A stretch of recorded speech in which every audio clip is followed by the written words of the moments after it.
The election is 5 weeks from tonight. I know, right? 5 weeks from right now, we will either be, we'll have a pretty good idea. I have a sense, maybe. What does Kamala Harris need to do in the next 5 weeks to lock this thing down, to maximize her chances of winning? So I'll give my very quick answer, which is it is actually, the idea was triggered. There is a betting market on Polymarket right now. Will Kamala Harris go on Saturday Night Live in the next 5 weeks? And this is consistent with something when I was last on your show and the previous time I was here, I've been saying she's very likable, she's good on her feet, and the contrast with Trump and his ramblings, his incoherence, his anger, whatever. She should be getting out there as much as possible. So I've been calling on her to go on 60 Minutes, to be doing lots of interviews. And then it occurred to me, 60 Minutes, and I've specifically written she should go on Colbert or Seth Meyers, the way Obama used to, right? So I think absolutely go on Saturday Night Live, be a guest on Saturday Night Live. So get out there and let the American people, see her unscripted, spontaneous, funny. Do those things really work anymore? Because I actually think that she should just come on digital and she should be on the Don Lemon show. But, that should be the first stop. Then listen, Saturday Night Live. Look, I got to tell you, the reason I say that, and you guys know this when we talk about it, I'm kind of half joking, but I'm half serious, because if you look at what just came out the other day, streaming claims largest piece of TV viewing pie, total TV and streaming snapshot from August of 2024, and the biggest pie is from streaming. YouTube with the biggest. Yeah. And so I would suggest that she does that, but I think going on Saturday Night Live, I'm of two minds. Number one, I think it humanizes her, and if you meet her in person, she's, just like Hillary Clinton. She's very personable, but then when you see them on TV, you're like, oh, not so much. Sometimes. Can I take I'm also of two minds, because it's also giving 2016 when Hillary Clinton went on. And it's like, so I don't know. You guys. I just want to take it a step further. I agree with everything you said, Whitney, but I don't think 60 Minutes is enough. A big mistake that I think Hillary Clinton made is she waited to do the Howard Stern show after the election. It humanized her, and I thought it was a wonderful interview, because we didn't hear of Hillary the robot. It was the human being, how she fell in love with Bill Clinton. Now, you guys might disagree with me on this. And I asked Quentin Fulks this question the other day on my show. Why not go on the opposition? Why not go on Fox News? I despise Fox News, but why not go on Fox News? Go on the All In podcast. Go on Joe Rogan. I agree with you. Those are the mistakes that Hillary Clinton made, part of the reason why she lost. I don't think she's going to do it, and I think it's a huge mistake. Go on some of the opposition. Yeah. She's a smart lady. Debate Sean Hannity. No. Tell me why. Why do you say that, Anna? You don't debate a Holocaust denier, right? Like, that is there's media theory about this. Like, you don't debate people who are vaccine deniers. That puts them on equal footing. You don't debate climate deniers. You're not going to, for number one, the people are not going to hear you. If you go on. But Donald Trump is a climate denier, and she had to debate him. Well, I would have said, I'm almost at the point that I don't think there should be debates with this kind of guy, because he's a climate denier, because he's a vaccine doubter. Honestly. Yeah. Not everybody. Someone just tweeted, you should go on Lex Fridman, Trump, to his credit. No, they didn't tweet it. That was in our comments. Okay, sorry. That was in our comments. Sorry. I'm just seeing the comments up there. Don't platform.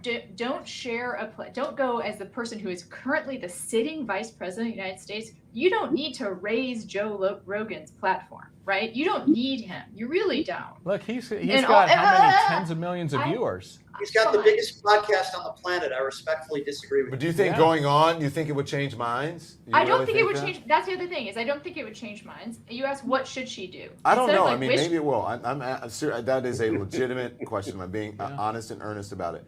Do you think it would actually change minds? What I think she should do is pour money into getting out voters. I think there should be also, I think it would be really cool to divert, for instance, campaign resources to doing some outreach for Hurricane Helene relief. That is something that the Beto O'Rourke organization did during the 2018 campaign for Senate here. Is they sent water bottles, and they used campaign call centers to help try and connect people to loved ones. Like, I think that could be very, very powerful, symbolically and just individually. And again, I think it's going to be all about voter turnout. I think we're talking about media landscape. Honestly, it's totally saturated. Yeah. There is not going to be a lot of minds that are changed because of things you see on TV. I think things like postcards to voters, I don't know if you've heard of that kind of thing, but like individual person-to-person contacts, the more that you can facilitate like low propensity voters getting contacted by a friend or a loved one to get them to go to the polls, that's really expensive and it really, really works. Yeah, that's like one thing that I will say is that, because I agree with you about platforming election deniers and all kinds of liars. The only thing is that she's having issues with men. And going on one of those those brocasts or bro podcasts might actually, they may say she might actually change some minds. I don't know if it will. I don't believe in platforming those people, but she's not actually platforming them because it's their platform and she's just going dignifying them. She's loaning them her dignity, and I don't think they deserve her dignity. Well, I agree with Whitney regarding, I think SNL with her and Maya Rudolph could be a fantastic skit. It would be funny, and everybody would run the clips, and that would just. But what is enough, though, Abe? Because then they'd say, "Oh, she can go on Saturday Night Live, but she won't come on Fox." So I don't know. I actually think she should do three things. I think she should do SNL. I think she should do 60 Minutes, and I think she should find somebody on Fox that just shows that she's a fighter. She is a fighter.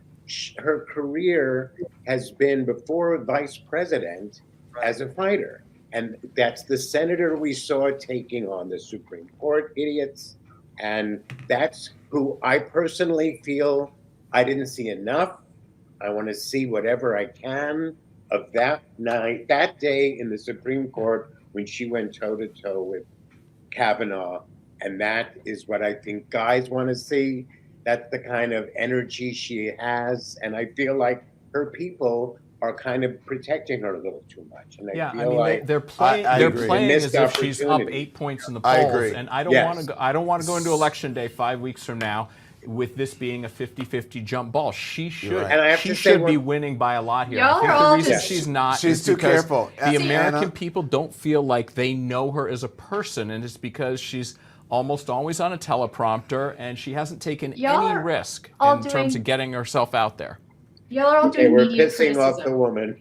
What'd you say? You're doing media criticism and not like campaign strategy, right?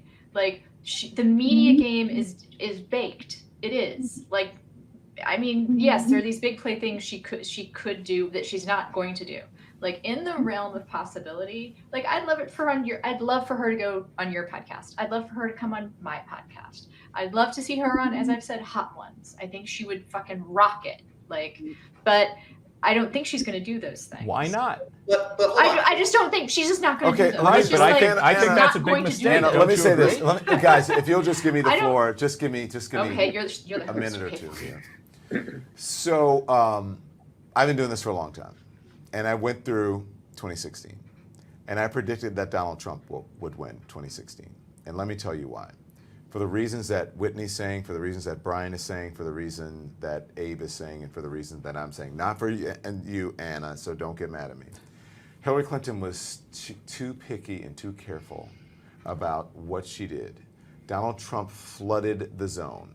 And I realized it one Sunday when I opened the New York Times. Donald Trump was on the front page. He was of the newspaper. He was on the front page of the business section. He was on the front page of the real estate section. He was on the front page of the opinion section. He was on the front page of the metropolitan section. And then I turn on the Sunday shows, and they're talking about Donald Trump. And then I turn on a football game, and he's at a college football game somewhere or a national football game somewhere. And then I turn it on Fox News, and he's giving an interview with Fox News on their morning show, sitting wherever he is on a phoner. And then I turn it on Morning Joe, and he's on Morning Joe, sitting wherever he is in his apartment or wherever he is. And then you turn it on CNN, and he's sitting wherever he is, and he's phoning it in. And Hillary Clinton's campaign is saying to the folks in the media, Why do we need to do that when your opponent is doing the work for you and destroying himself? Right. And none of that was true. Right. There is nothing that Kamala Harris can do that's worse than 34 criminal counts.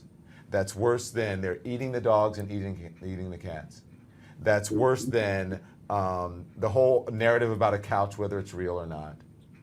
That's worse than childless cat ladies and people who don't have children should pay more taxes. That's nothing that they can do. They are being way too careful. The best moment of this campaign for Kamala Harris, besides that debate and the speech that she gave, her acceptance speech at the convention, was, if you come into my house, you're going to get shot.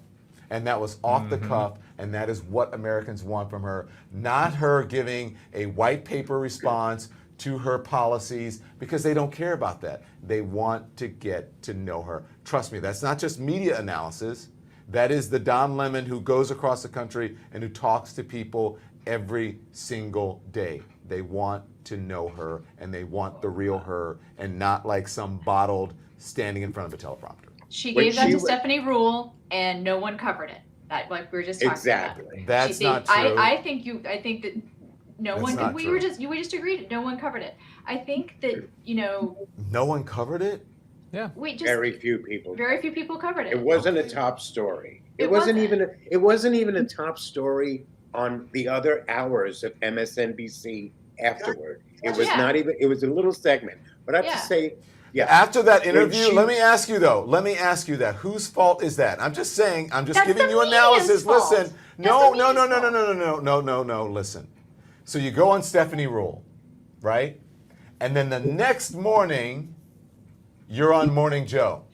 And then when you hang up with Morning Joe, you're calling into Fox and Friends. And when you hang up with Fox and Friends, you're calling into CNN. And when you hang up with CNN, you're going on the Today Show. And when you're up from the Today Show, you're on with Robin Roberts. And when you're done with Robin Roberts, you're on with Gayle King. And then when you're done with them, you're on with whoever's on the Today Show, you're calling Savannah and whatever, podcasts. and you're flooding the zone, and you're saying, "I'm out here. I'm trying to win you over. I want the American people to get to know who I am, and I'm not going on Stephanie Rule." And I love Stephanie Rule. Media critics and other critics in the media would be like, "Why isn't she out there talking to voters?"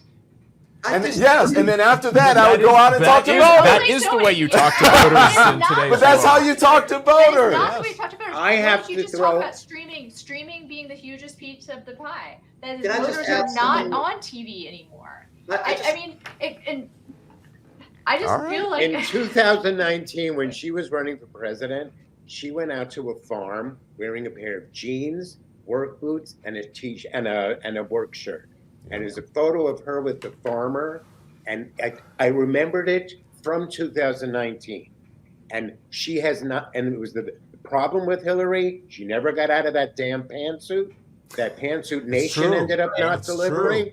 I'm sorry, she didn't go to Michigan. She needed to go to the heartland.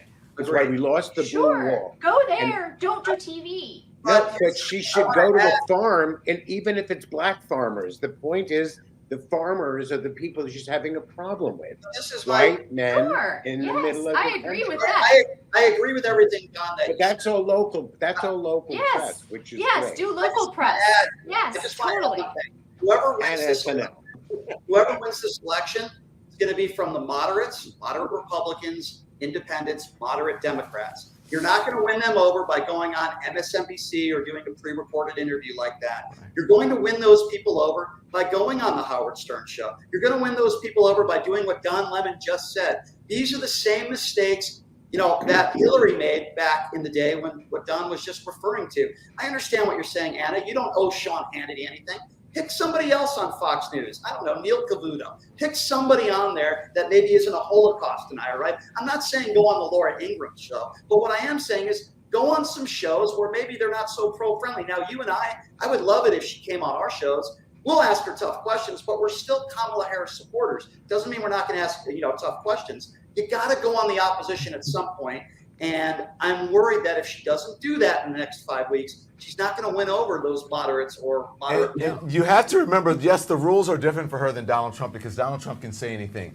But think about And it. she's a Think woman. about the news cycle, Anna. If someone makes a mistake and then all they have to do is keep going because people forget about it. If you make a mistake and let's just say that she gets criticized for something, all she has to do is say, you know what? I messed up on that one, and then keep going, and then go to the next one, and go to the next one. I don't she think the has to get rules- people to know her. I don't I mean, the think fact that the that rules Joe work went- the same for a black woman as they do for a rich white guy who, I mean, we know the rules aren't the same. Yeah. I mean, Well, we or else he would not be the guy who's running for president. I mean, he is a convicted felon. He is, he is a rapist. He is all those things, and he still gets covered the way that you're talking, right? And that's the thing when you talked about him being on the cover of all those different sections and doing all those shows, we knew what a terrible person he was. We in the media did actually know that, and we kept platforming him. That's what I kept thinking about when you were going down that list. I wasn't thinking, and so that's what Kamala Harris should do. What I kept on thinking was how it breaks my heart that so many of us, and I was complicit in this too, platformed a man who was lying all the time, right? And just kept showing him. Is the solution to continuing to make Donald Trump ever present in our lives is to try and make Kamala Harris compete with that? Or is it to do something entirely different? I think the solution I don't might think. be Yes, to she do has to something compete with entirely that, little Anna. of She's both. running for president. Yeah. She has to compete with it. It's not anything that we're doing. And listen, trust me, I know about the rules being different for people of color. Yeah. But the universe somehow, and whatever it is you want to think, has thrust Kamala Harris into this position in an unusual way with a truncated timeline.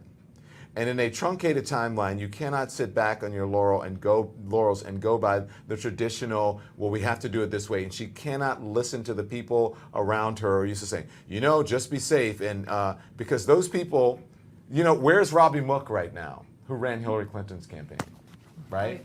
And some of the people who run those campaigns and those people don't get elected, they go on, they become contributors on networks, and then you're still sitting at home and you're not president of the United States. She's got to go with her guts, and she's got to take a chance, and she's got to get out there and say, I may not say everything perfectly. If you want to know my plan, then you go and I've got this, and here's what I'm going to tell you. If you want to know what I'm going to do at the border, here's what I'm going to do. I'm going to put the plan in place that James Lankford, I'm going to reintroduce it to the Congress, and I'm going to put the plan in place that Jim Lankford put in place that was killed at the behest of Donald Trump, that would have fixed the border or would have made it better. That's what I'm going to do. And then we'll continue to monitor the situation until it's time to readjust and change, and that's what we're going to do. Next question.